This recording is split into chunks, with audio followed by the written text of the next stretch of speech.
ભાઈ આ પાછળ તમે જે આખું મોબાઈલનું બજાર જોયું ને, શાસ્ત્રીનગરની અંદર પટ્ટી વડાપાવ ચાલુ થઈ ગયું છે.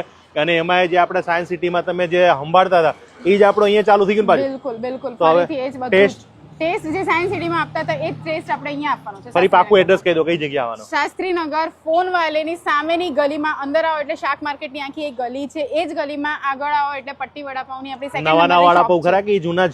ના, આપણે રેગ્યુલર વડાપાવ, ચૂરો વડાપાવ, ઓનિયન વડાપાવ, પછી આપણે ફ્યુઝન વડાપાવ બી લાવીએ છીએ. એ પણ આપણે ધીરે ધીરે ટ્રાય કરીશું અને લોકોને ખવડાવીશું બધાને.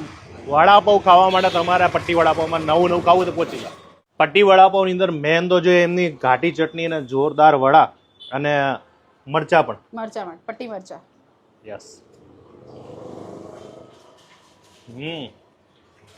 વડાપાવ ખાવાનું હું તો કહું પટ્ટી વડાપાવ જ ખવાય, કારણ કે ફ્રેશ વડાપાવ બને, ફ્રેશ ચટણી બને, વડા ચટણી મરચા બધું જ ફ્રેશ તમને મળી રહે, અને એ પણ સિંગ તેલમાં. બિલકુલ પ્યોર સિંગ તેલમાં. અમદાવાદમાં બહુ ઓછા લોકો છે કે જે સિંગ તેલમાં તમને ખવડાવે છે. પટ્ટી વડાપાવની અંદર તમને એક વસ્તુ કે એ લોકોની ક્વોલિટીમાં તમારે કહેવું નહીં પડે.